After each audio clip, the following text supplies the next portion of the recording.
Hello, everyone. Welcome back to Cheyenne's Forum. Today is December 12th, and we're going to have a very interesting discussion with our old friend, Tom Fuentes. Tom, nice to see you, Good to see you, Cheyenne. and Merry Christmas. Yeah, Merry Christmas. Yeah, well, during before the Christmas, we still need to talk about some very serious questions. So today I probably will have three questions like to discuss with you. The first one is about FBI because you work in FBI and be the assistant of the director for 5 years, and then total you have worked in FBI for 29 years. So you have so many informations and firsthand experience about FBI and how it works. So my question is the FBI has their own correction system, meaning if something wrong in the FBI or somebody did something wrong in FBI, how you guys correct the wrongdoing? The reason I'm asking this question is we just heard like every day, so many people complain about FBI, CIA, and their wrongdoing. So is there a correction system to make it a better or to Well, there adjust there used to be you? during the nearly 30 years I was in, uh, Uh-huh. we had a very intensive internal investigation program Mhm, to look at allegations made against an agent or an employee. mhm, And then also we had a regular rotation of inspecting every field office, every headquarters division, mhm, every office overseas around the world. The nearly 80 that I oversaw when I was in. And mhm, so we have an entire inspection division. And within that division, inspections are run by inspectors. And then we mhm, have a whole number of assistant inspectors that also provide assistance, obviously, during these investigations. So if an allegation is made, um, that requires an internal investigation, an inspector and, might be a small team or a larger team of assistant inspectors will mhm, go to that division and mhm, conduct the investigation. And within the Bureau, these investigations are career threatening. So this is not just a gloss over. mhm, In the past, if you had an allegation against an employee, or especially if it was the boss of an office, mhm, there's a good chance that the inspection team would go in, and if they found wrongdoing, that individual report would be written very quickly. That would get sent up the chain of command to the director, and that person, depending on how high of a rank they had, they could mhm, be fired. They could be fired immediately, or they could be transferred, disciplinary transfer to, some other division. mhm, Especially if they were running a field office where you have a very sensitive need to have the cooperation of the public, and work with the judges, the prosecutors, the police in that area, all of the different factions of society within that community. If the head of the office is determined to be ineffective or inefficient or both, they're going to be removed. And we used to talk about that you could go from being the head of a field division, a very elite position, special agent in charge, sure. to, we jokingly would say you could be transferred to be in charge of cutting the grass in Quantico. So these were very threatening Mhm, situations. And now mhm, I on my other podcast, Operation Truth, sure. I brought up the fact that we had allegations made in January of this year, earlier this year, that the Richmond field office of the FBI had issued a report basically calling the Catholic Church in that region Sure. radical and Radical. possibly terrorist Right. because they conducted some of their Catholic services in Latin, the original Catholic Latin language going back to the time of the Roman Empire. Mhm, Now, just for background, having gone to Catholic school my first 4 years, mhm, up until the mid 1960s, mhm, masses all over the world were conducted in Latin. All mm, the other funeral services, wedding services, they would be conducted in Latin. mhm, Now, in the mid 1960s, the Pope initiated what was called the Vatican Ecumenical Councils, and there were two of them. And they made recommendations because Catholic mass attendance or members of the Catholic Church were declining. They decided that if a country wanted to, they could do masses in their native language of that country. Okay. So if it's a Catholic church in the United States, they could conduct mass in English. But they also reserved the right that they could still conduct masses or one or more masses a week in Latin, because older people had grown up 20, 30, 40 years going to Catholic mass that was in Latin, and they still wanted to hear the Latin. So as a result, you had both. Now, this memo comes out in January, basically saying if Catholics are going to masses that are in Latin, they might be radicals, they might be extremists or terrorists or something. How could they? The director, Christopher Wray of the FBI, testified before the House committee and a Senate committee, two separate committees, and he testified under oath that when he heard about this memo going out, he was aghast, was the exact word. He used that word several times. Aghast, meaning shocked and outraged, basically. So he said he ordered an inquiry into the memo itself in the Richmond division, what happened. And at the same time, he purged that document out of the FBI's computer system. So he wanted it removed. So he's testifying now in July before the two separate committees and saying, and they're asking him, well, what did you find? What did your inquiry determine? And he said, well, it's still ongoing. When are you going to be finished? Well, hopefully by the end of summer. Now, that was about 2 months ago, I guess, end of summer. So I said on the podcast that I thought he was being untruthful because if you do an inquiry like the inquiry in Richmond Division, that inquiry should be concluded in about 4 or 5 days, not 4 or 5 months, not 8 or 10 months, very quickly. So for him to not have an answer in the middle of July when he testified, and he was telling both committees, I'll inform you as soon as we get the results. I haven't heard anything about that. Not yet. Yeah, not yet. So now we're talking, 11 months into this, an inquiry that would take, and I did these inquiries myself. In my career through the promotion process, I spent over a year full-time in the inspection division. And some of those inspections, most of them were routine, every 3-year inspections of field divisions, but also some were sensitive internal investigations where the assistant director of inspection division would assign me and maybe a small group of other assistant inspectors to go to a division and conduct an internal investigation. And some of those resulted in disciplinary action against whoever was, deemed to be responsible for that action.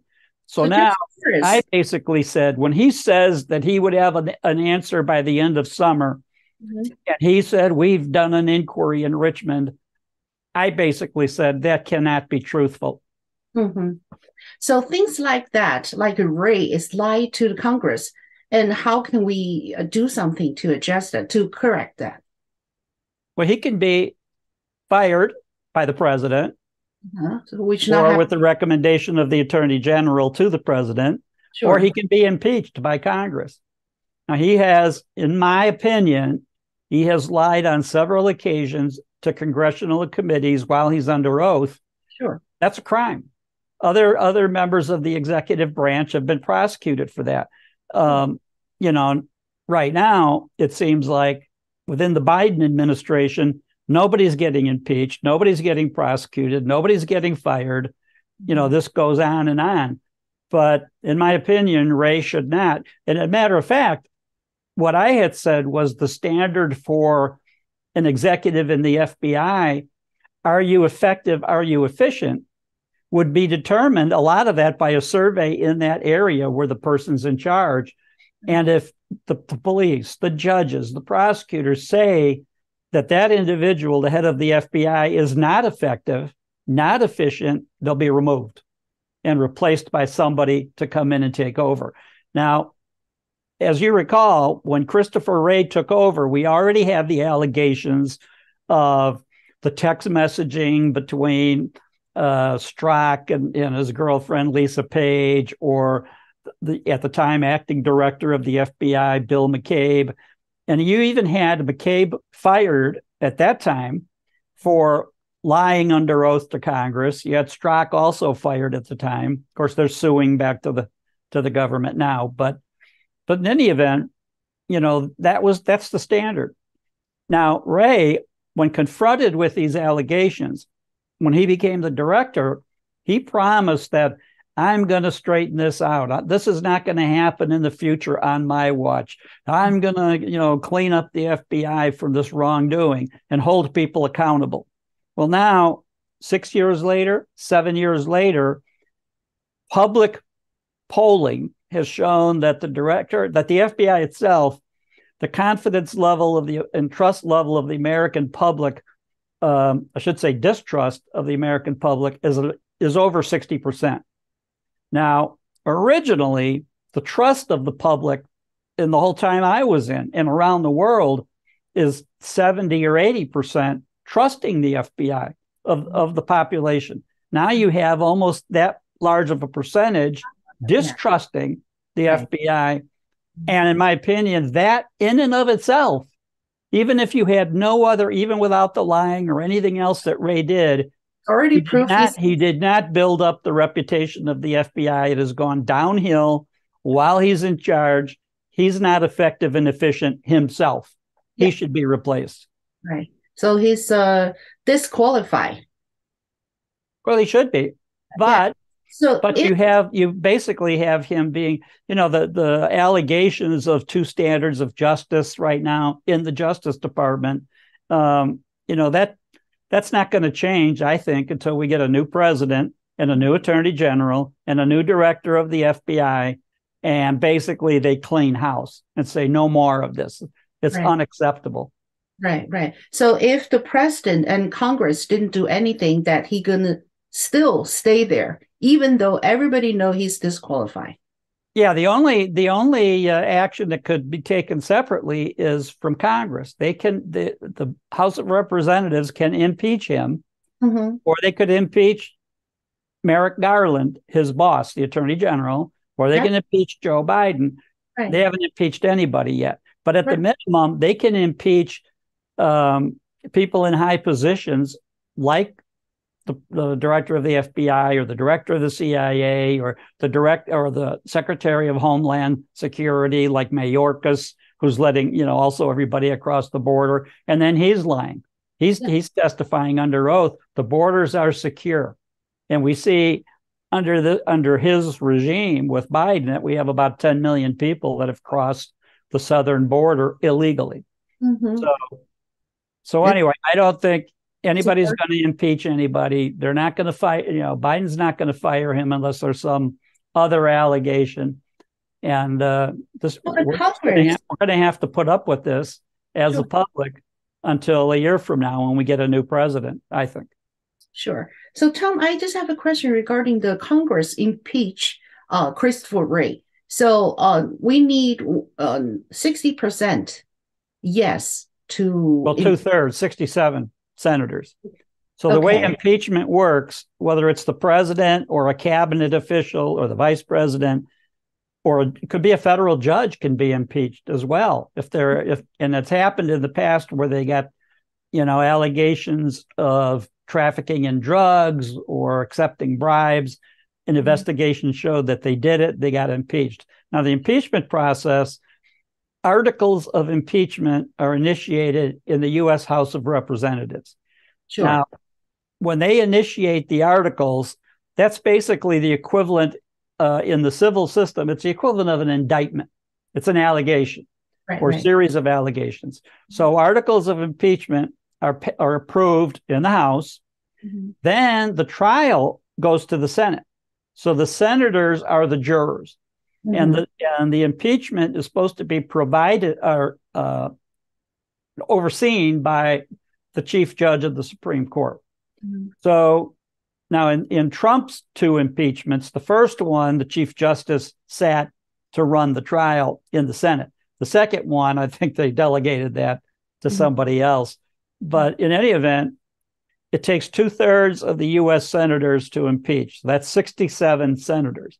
Now, right now, you have about a 50-50 balance in the Senate.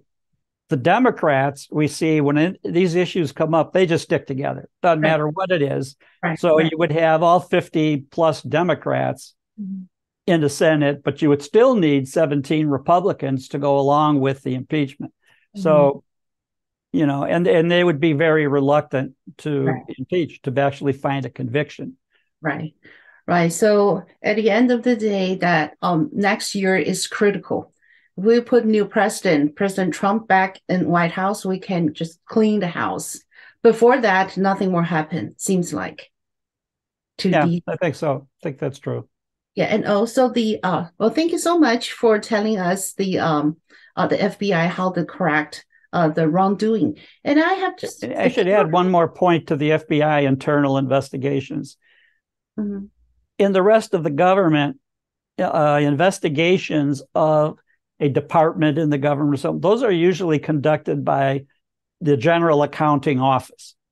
They would go in and determine if somebody in housing and urban development, you know, isn't doing the job, or, you know, some other of the other branches of the government. The reason the FBI is designated to do its own investigations internally is because any investigation is going to require at least top secret clearances. And the FBI, every employee of the FBI has minimum top secret clearance, even the janitors. Anybody that's working in an FBI office, whether it's an analyst, a linguist, a special agent, all have to be cleared top secret, even to get hired, before they're hired. In these other GAO and these other entities that do these investigations, they don't have that clearance. So they're not in a position. And Congress also agreed years ago that these other agencies should not have access to top secret investigations of the FBI. That should not be allowed. So the FBI, over the years, the whole time I was in, the inspection process was very strict, because the FBI didn't want to lose the ability to do its own internal investigations. So in some cases where someone might not have been fired, might not have been transferred within the FBI, they'd be fired or transferred. And so when we went, even on the rotational basis, every 3 years going to a field office, when we arrived to that office, there was genuine fear from the management staff, the agent staff, all the way up to the boss of the office, that when the inspection was over, they could be losing their job. And often many did. So it's happen every 2 years, every 3 years? It was every 3 years. 3 years. Oh, okay. And how long that kind of investigation would last normally? Well, it depends on the size of the office. The smallest inspection, let's say the smallest field division in the FBI, I think, is probably Springfield, Illinois. And it's about 50 agents. 50? And then the largest is New York office with about 1,200 agents. Or at the time I was on the inspection, it was about 1,400 agents in New York. In that situation, we took the inspection staff that went in for basically a month, and it involved over 100 people to do all of the analysis of the investigations, of the procedures, of the policies, personnel themselves, all of that. So it could be anywhere from 2 weeks to 4 weeks, and it could involve anywhere from an inspector and maybe 10 or 15 assistant inspectors up to a couple hundred assistant inspectors with the and more than one inspector. That's a big job. Yeah. It's a big job. Yeah. So that's the good thing is we do have the system in FBI, and it works very well. So the problem within FBI right now is the top leader, also the top leader of the FBI, like DOJ. That's where exactly. where the bad thing happened. And the other question I'd like to discuss with you is looks like someone will put Trump into the jail as soon as possible. So we see that for years. And then I'm just curious what you think that what can happen if they really put Trump into the jail, maybe just in very short period of time for say 2 months, 3 months, 5 months. No, before these trials end, it has 4 separate trials. Right. I don't see any one of these trials ending before the election. So I think that I think they're trying to speed this up as much as possible. The problem is there's a law called the Speedy Trial Act. Right. And it says when you bring the charges, but it's for the defense. The defense can request speedy trial. You've charged me with a serious crime. Now, okay, bring that to trial within 30 days, 60 days. The prosecutors can't speed it up. Okay. Now, you have a situation where in some of these cases, the prosecution has provided the defense attorneys something like 80,000 documents. Well, how long does it take? And then your head chief defense attorney, doesn't matter if you have 50 defense attorneys, but the chief defense attorney has to read every document that's provided by the prosecutors. So they would have to read about 25,000 a day, to get to that level of the number of documents that have been provided. So Jack McCoy and these other prosecutors, they can't make that trial go any faster. Even the defense can slow it down and say, we're still reviewing the documents. We're reviewing them at a reasonable speed. And, it's probably going to take, typically, these cases that are this complex, white collar cases, it might take 2 or 3 years to start the trial. Now, the mistake the Democrats have made here is they could have brought these charges 2-3 years ago, but they wanted to make it happen right at the time of the election. They're deliberately, my opinion, deliberately interfering with the election process by having these trials ongoing right during the heart of the campaign, which is now just starting up. So that, therefore, ex-President Trump has to be in court during these days of trial. And so he can't be out campaigning. He can't be meeting with media and answering questions. Now, what he's been doing is, because like the trial right now is in New York City, so he might go out that night. And luckily, he has his own aircraft, so he can arrange to fly somewhere real quick, do a rally or a function, and fly back to New York in time for the trial. But it's very cumbersome, and the average defendant would not be able to do that. They wouldn't have the money or the resources or their own private jet to be able to fly out and fly back very quickly, like he's in a position to do. But I think they made a mistake by waiting so long that now they've waited too long. I think it's impossible to have any of these trials over before the election. Okay. Well, that's a good news to Trump.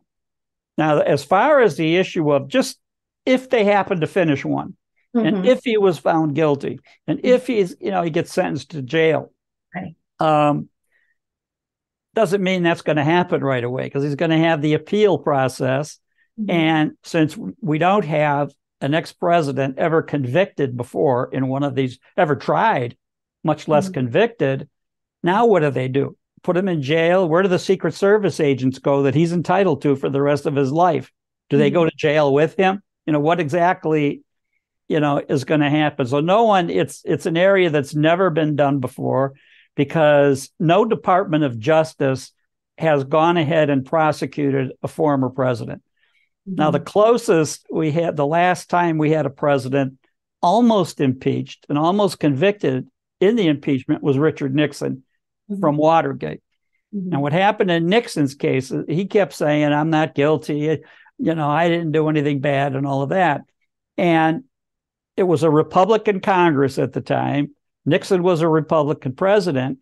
And one of the strongest leaders of the Republican senators in the Senate, Barry Goldwater, led a delegation to the White House. They met with Nixon and said, the articles of impeachment are coming soon, and we believe you'll be convicted and removed from office. So based on that, Nixon decided to resign from the presidency. Mm-hmm. So that's because he was pretty convinced he would be impeached. And mm-hmm. Republican senators, his own party, told him, you're going to be impeached. Right. So he got out. Then the vice president, Gerald Ford, becomes president, and then he pardons Nixon. Right. And then Nixon basically is pardoned of everything connected with Watergate, so that he could not be not only impeached, but brought criminal charges against him. Mm-hmm. So that was the end of that. Mm-hmm. So you think Trump will probably, there are one saying that if Trump is not elected next year, so the old case will dismiss immediately. What do you think about that? I don't know. That's, I don't know exactly what the outcome would be if a trial gets concluded. Now, the case that's ongoing in New York right now is a fraud case.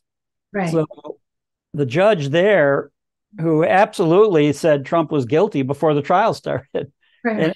and then Trump wanted a jury trial. Well, that violation doesn't allow for a jury trial. So the judge says, no jury trial. You'll come before me, even though I've already decided you're guilty. Mm-hmm. So just a travesty of justice. But if, in fact, the trial goes to conclusion, and if that judge says you're guilty, then Trump's entitled to appeal the decision to the appellate court in Washington, and then ultimately to the Supreme Court. Mm-hmm. So first of all, that judge cannot put him in jail. Mm-hmm. So these appeals, the process would be ongoing long after the election's over with. So even if Trump was found guilty, he could still serve as president because he's not going to jail anyway. So that's not going to be an issue there. These other cases, Fulton County in Georgia, the case that's in Washington and Miami, the documents case, those are not going to be, I don't care what they say, those cases won't be concluded. Even if Trump was not running or did not win the presidency, they still wouldn't be finished before 2025, maybe 2026. So the possibility, like I said, the Democrats' strategy to get him during the election or convict him before the election happens, it backfired on them.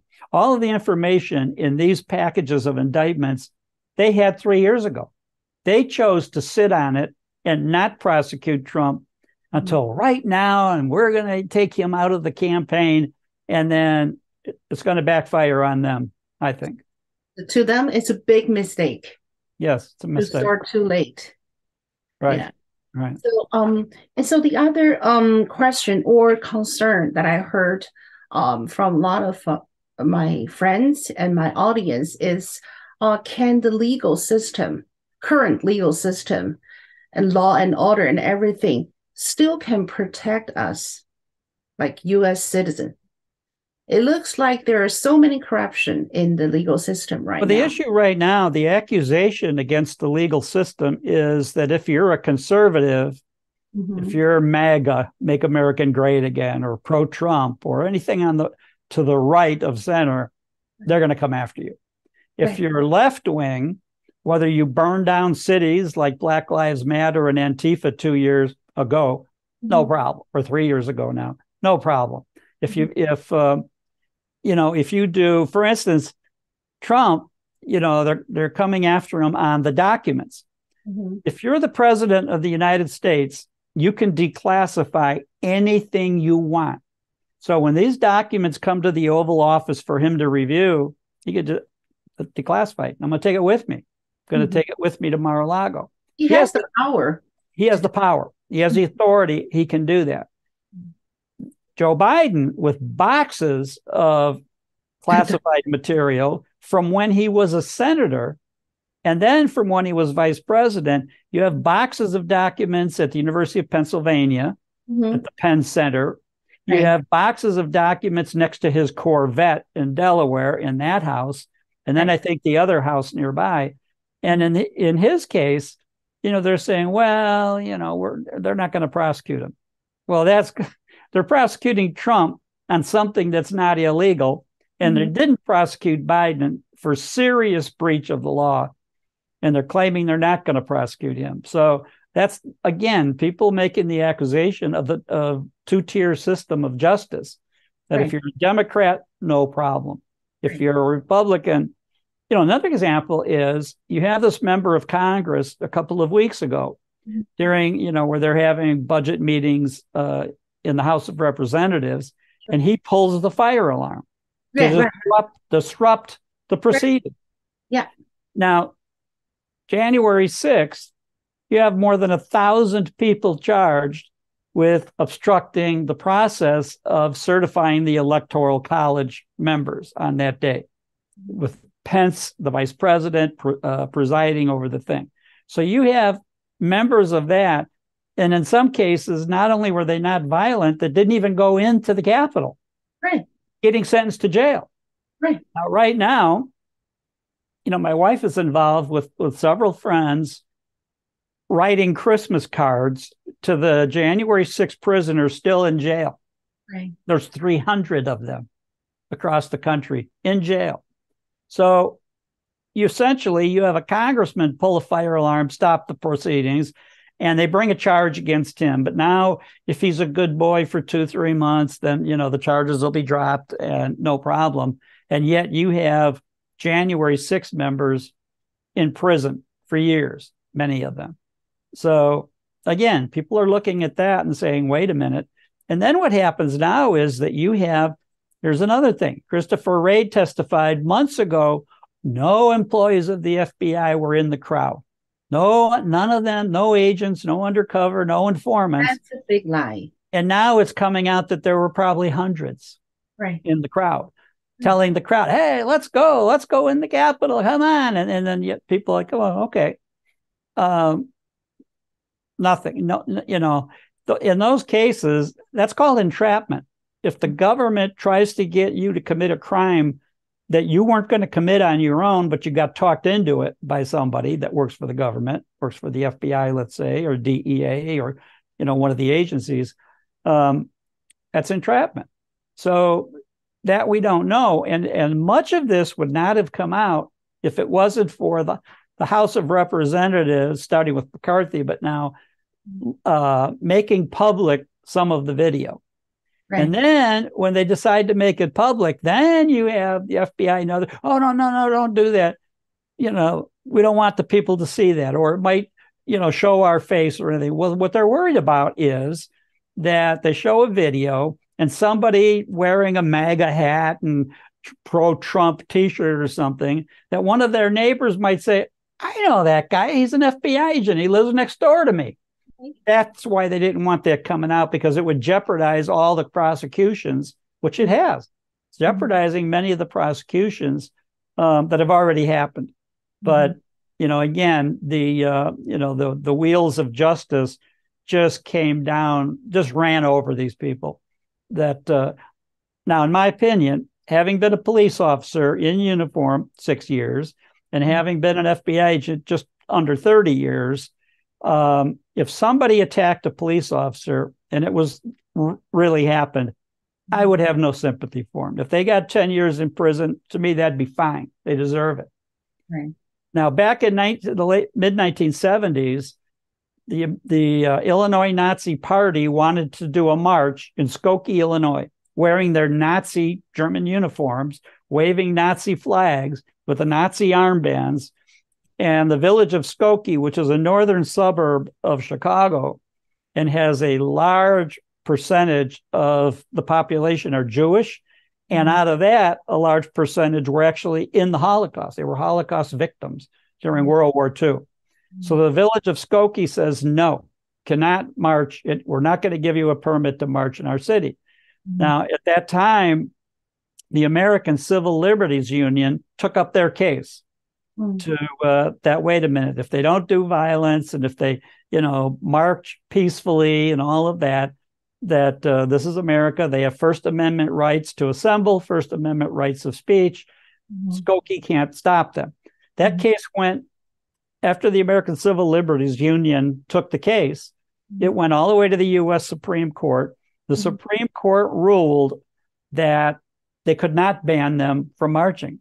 And so what they said was that if they want a parade permit, the city governments can put restrictions. They could say, okay, Saturday night from 6 p.m. to 10 p.m., you can show up at this particular park, make all the speeches you want, do all of that. And so that was allowed. The reason I'm bringing this up is I was one of the uniformed police officers that had to stand in front of the Nazis to protect them because there was predictions of an angry mob's going to come and attack them. And the Supreme Court said the government has to protect them. If they stay within the guidelines of where they can go, they have to be protected. Right. Now, we went out there. The decision was they were going to march they never did march in Skokie. They picked Chicago and some other suburbs. So what happened is the police departments picked an all-star team of their officers. I referred to it at the time as they picked, and I was one of them, and from different departments would offer, 2 to 5 police officers to be on this giant team, all-star team. And as I put it, the department picked us because we were expendable. So they didn't care if we got hurt. But anyway, all of us would meet at a particular location, depending where that march that Saturday night was going to be, or that demonstration was going to be. And then we were all put on school buses and then driven to where that was, and then set up a perimeter around the Nazis to protect them. Now, then what happened is that angry members of the crowd showed up bringing fruit, tomatoes and stuff like that. And of course, when they started throwing this stuff at the Nazis, they were not Major League Baseball pitchers. So if they were trying to throw a tomato 50 yards, it only went 10 and landed on us.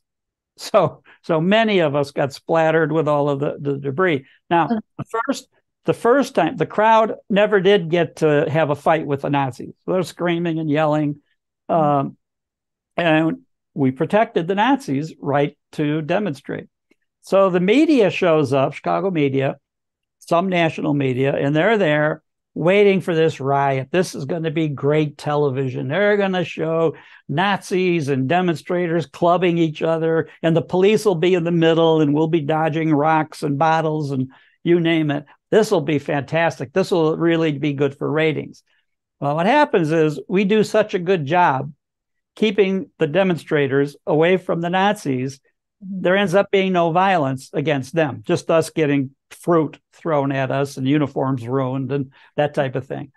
Then the second week, because the demonstrators realize they're not going to be able to be successful, fewer demonstrators come. So then fewer media come. This goes on for maybe 3 or 4 weeks in a row, where by the end of, in different locations in the suburbs around Chicago and in Chicago, by the 3rd or 4th week, the demonstrators don't even come. There's no point. They know they're not going to be able to get close to the Nazis. When the demonstrators stop coming, the media stops coming. So now I think the last 1 or 2 demonstrations, it's just the police and the Nazis. It's just so we didn't exactly become friends, but we all laughed at look at how crazy.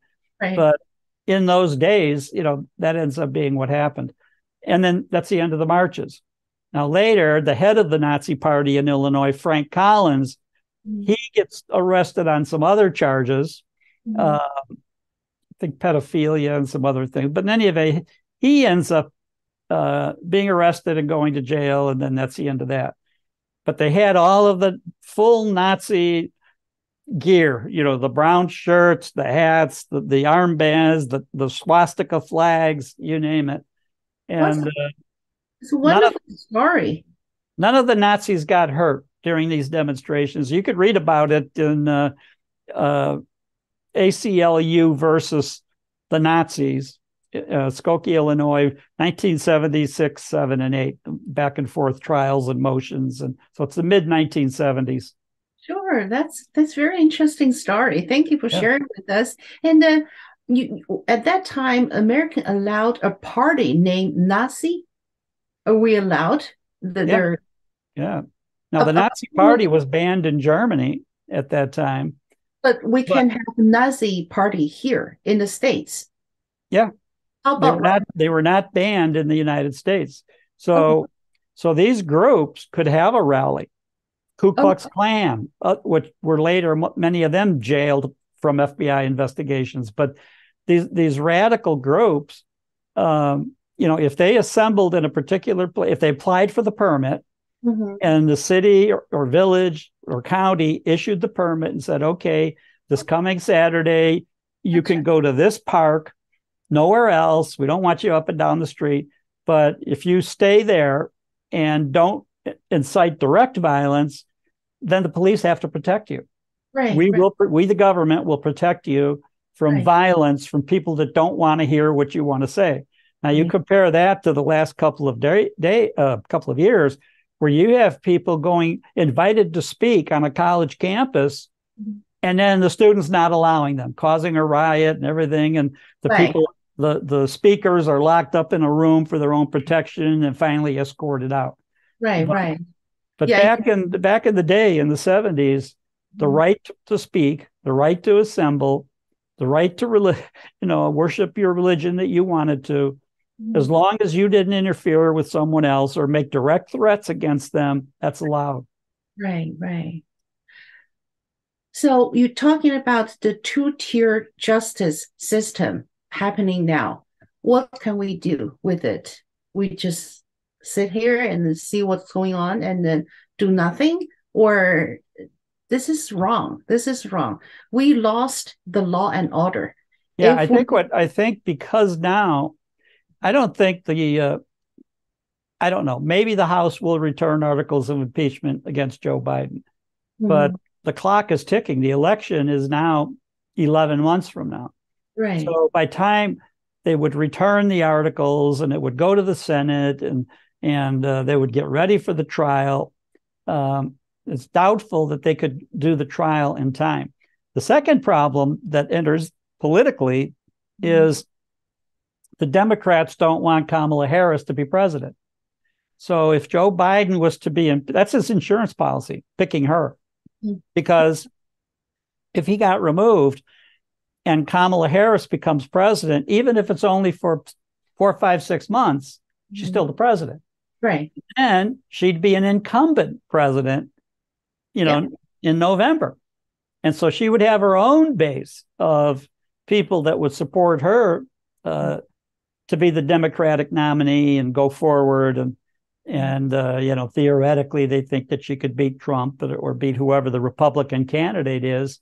And it could happen. But the other side of that is that, politically, Congress, it would be chaos in Capitol Hill, but with the House of Representatives tied up in debating the articles of impeachment. Then you would have the senators having to decide and hear the trial, and who knows how many witnesses they're going to bring in to go against Biden. All of the documents, the wire transfers, bank transfers, money that went to the Bidens from China, Romania, Ukraine, all of those pieces of evidence that would take a lot of time to go in front of the Senate and have a team of prosecutors prosecuting, demonstrating those documents, putting them in the record, the people reviewing it. So that's another one that might not be completed before November. So you have a lot of, now in this case, you cannot blame the Republicans. You can blame the Democrats for taking 3 years to bring charges against Trump. Their problem, yeah. But in this case, you can't blame them because only this past January did the House of Representatives become Republican. Right. So whichever party has the majority of either the House or the Senate, but we'll take the House for now. The House flips and becomes Republican by only a couple of congressmen, I think less than 5. Yeah. So meantime, when the Democrats had the majority, Nancy Pelosi was Speaker of the House. The Speaker is extremely powerful. The Speaker picks every member of every committee. Right. The Speaker picks the chairwoman of every committee. The Speaker also decides what hearings they can hold. The Speaker decides which subpoenas they can issue for people to come in and testify in front of those hearings. Right. So now, as of last January, we have Republicans take over the House majority, and now all of the committees are under the direction of a Republican. So you have Jamie Comer running the committee doing most of the Biden investigation. You have Jim Jordan doing the committee also involved in the government investigation, all of these things. But those committees only just started this past January when they took office, actually February. They get sworn in January.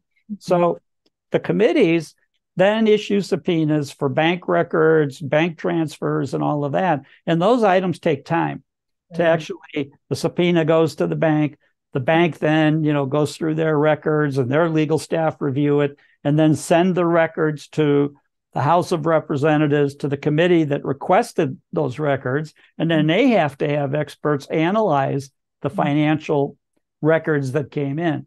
So the fact, I think, that they've gotten this far, this fast in 10 or 11 months is pretty amazing in and of itself. But the fact that they couldn't start until February, 8, 9, 10 months ago, that's a lot for them to assemble in a short period of time. And then you have all of the Democrats saying, oh, no, that's not evidence. Oh, that doesn't count. That doesn't tell us anything. And so they're fighting against the fact that the Democrats absolutely stick together and are saying that this is bogus, that, Biden didn't do anything wrong. Or maybe his kid did, but he didn't. So still, the Republic of Congress doing a good job. I think they're doing an amazing job in a short period of time. Right. Now, they're running into the same issue that the Democrats are running into. They're running out of time. Right. Well, so next year will be a wonderful year. We're going to see so many things happening next year. So let's go to take a look about the feedback, the charts very quickly. Glad to see you, Tom. Again, this is from our audience. Thank you. And thank you, Tom. And Tiffany said, thank you, Tom. And the society said, we're lucky to have you. Thank you, Tom. And then Sunny said, thank you, Tom. Hello, Tom. Jennifer, thank you, Tom. Society said they can do whatever evil without being punished. That's one of our audience react, like Democrats or some of the people who work in the legal system. They do anything they want, like bad thing, without any punishment, without hold accountable. This is the thing, because we have two tiers of the justice system, and then they weaponize the justice system. The one thing that we have that many countries don't have is elections. And elections have consequences. Even Obama said that during the second election, when he ran for re-election, that many members of Congress, many of his supporters paid the price for his ratings, and then he had a much lower voting percentage for him second time around. Right. Now, right now, that's our only hope. That's what the founding fathers of this country 280 years ago said. We're going to have elections. Here's how the procedure is going to go. And so if you have somebody that's doing wrongdoing, they could be impeached. If they're not in office, they could be prosecuted, and they can, the system can replace all of the people that did bad with new people that hopefully won't do bad. And they would have an incentive to do the right thing, because they would have just seen, Biden, his administration, his Secretary of Homeland Security, his Secretary of the Treasury, and then the judicial branch under Merrick Garland, completely out of control. Right. And then Garland oversees the director of the FBI, Christopher Wray, and Biden also oversees the FBI. And they've just allowed this, encouraged it, actually, that these agencies go ahead and prosecute, go after their political enemies. Not, look at a person like Trump. And you've had these prosecutors, Letitia James, the Attorney General of New York. She ran on the campaign, I'm going to get Trump. Yep. I don't know what he did or what, but we're going to get him. And you've had these other prosecutors basically say the same thing. We're going to get Trump. Right. Now, one of the most famous and brightest legal scholars in the country, Alan Dershowitz, who was a Harvard law professor for 30 or 40 years. Brilliant. He's just written, he's brilliant. He's just written a new book titled Get Trump, where he documents all of their boasting and pledges. They're going to get Trump. Yep. They're going to get him. And they have weaponized the Department of Justice to use grand juries, I think improperly, but to bring many of these charges. Now, the current case in New York is a civil case. It's a fraud case.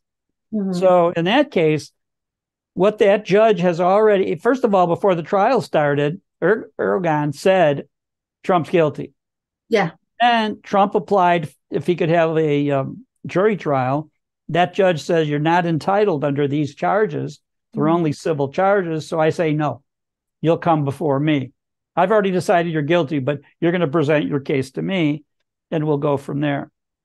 So meantime, he started issuing decisions early in this thing to dismantle the Trump organization, separate it out, take out Trump's kids, because they've been running, while he was president. In fact, Eric Trump ran the Trump organization. So go ahead and go after the kids, make them testify, hold them accountable for the Trump, what they did.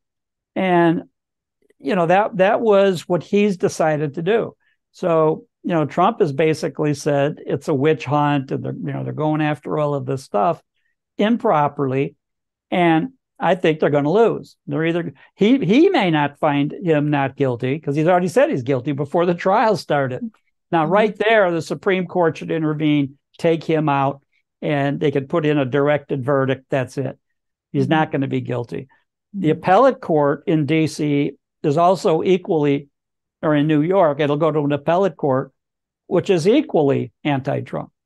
So by the time it gets to the Supreme Court, it'll be, they're trying to get this expedited, get an emergency opinion from the Supreme Court. Supreme Court hasn't said they're going to allow that. So this will go on and on. But in the long run, it's to Trump's benefit anyway, because he's going to win in the long run. And the case should have been thrown out last week when financial experts, one of them an executive at Deutsche Bank, came in and testified what they did in their application for the loan from them to build another building was perfectly legal, perfectly acceptable, perfectly accurate. And then the contracts that for the loan application says that the Trump organization will provide their accounting analysis, what each building is actually worth, that's going to be used as collateral to support the loan request. But the banks issuing the loan have to do their own due diligence to determine from their point of view. And the banks have come in and said, no problem. It was absolutely, a clean process. Now, right there, the judge, if it was in the front of a jury, they would have said, okay, throw the case out. There's no basis to prosecute. But this judge hates Trump so much, and he's so biased that refuses to throw it out. He's going to keep doing it. And at the end of this, he'll probably find Trump guilty. So, meantime, he issued orders to dismantle the company several months ago. Several orders that he issued went to the appellate court. The appellate court said, no, you've gone too far. We're not going to authorize that. You can't split up the company. You can't fine them millions, hundreds of millions of dollars right now. You can't do this, and this, which he's gone ahead and done. So Tom, like a judge like this, can we do something, or can any organizations or the judicial, the Supreme Court, the appellate courts could basically rule how wrong he is, right? And they could intervene and throw the case out and bring discipline against him. Right, but right. but you don't see that yet. And they're probably afraid that there'll be a big backlash if they rule in favor of Trump right now. They're going to let this play till the end. Mhm. And ultimately, Trump's going to win this case. It's absolutely a totally frivolous, totally ridiculous Mhm. prosecution Mhm. being supported by a totally ridiculous judge. Right. So, I just feel we have so much to talk because there's so much happen every single day and ridiculous. And then well, it's gonna be this way all the way now through election, and all the way now through these prosecutions with these other cases. So, we'll see Mhm. how it's going to progress, how quickly, what the decisions will be against against this judge and other people. But I would say Trump organization is not going to be dismantled. It's not going to be punished. It's not going to be taken apart. All of that's all absurd. That's a good news. Good to know about that. And then I think our time is up. Well, thank you so much, Tom, for your wonderful speech. I like it and gave us lots of information and encouragement. And let me see, we have two more chats here. And oh, she said, thank you so much, Tom. But she wants to write English. And then YouTube has own YouTube said it's against their kind of policy. So she's now allowed to leave English message. So she just write in Chinese, say thank you, Tom. Okay. Okay, 谢谢 Tom. Yes, yeah. Yeah, and then Tiger said thank you for the great job. God bless you. Thank you so much. Yeah. So I'll tell you a funny story. When I was on air with CNN for 10 years, before CNN went basically, in my yeah. opinion, they went communist. They all of the media was always kind of leaned to the left.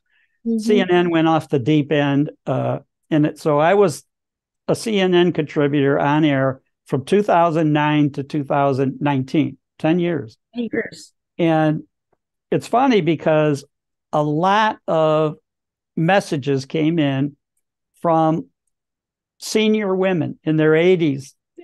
And so my wife, we would be walking in a mall or something, and a woman 75, 80, 90 years old, walking in the mall would, oh, thank you very much. Oh, And, that's so and, and sweet. so my wife would refer, see, that's your fan club, uh, older women. So now when you're reading all these names of women, I'm thinking, well, I think maybe the fan club is back. it's a new fan club, and I believe they're a lot younger. I Okay. guess. Yeah. I don't want to know. Don't tell me that. Yeah, but people love the truth, and people Right. love the people tell the truth. That's the thing. Yeah, and I'm happy to, share what I can and what I know with especially your audience that don't really over the years have an opportunity to hear these things. The mainstream media, there were some media outlets that once upon a time would have made these things on the air, but you see that that's gone away. So Mhm. really you have to go on internet, YouTube, or Locals or Rumble or Spotify, some of these other channels, Right. then maybe you'll hear the truth, and maybe those channels will be demonetized and banned from YouTube because YouTube is owned by Google, and Right. Google is still trying to censor who can go on YouTube, who can put the podcast out. Right. So for me, the opportunity to maybe be able to share some information with your audience that might not normally be able to get it easily, uh, to me is why I do it, why I want to come on your podcast with you and your audience and have you share it. And knowing that now you're going to do double work and translate everything we just said for an hour Yeah. into Chinese for that I'll do the audience. translation. So you're working twice as hard as anybody on YouTube, as far as I'm I, concerned. And I appreciate it because I know your audience must very much appreciate it. thank you so much. It's my honor. And just like one of my audience said, we are lucky to have you. So Well, tell us, yeah, the information, the stories that we barely have chance to to hear from the mainstream media or from other sources. It's very helpful for us to understand this country, to do our best to protect this country. Right now, it's everything I can do to try to understand my country. So we're in this together. I'll put it that way. Sure. Well, thank you so much again, and then wish you have a very Merry Christmas. Okay. Right. Thank you very much, Cheyenne. I'll talk to you later. Merry Christmas. Merry Christmas. Bye-bye. Take care.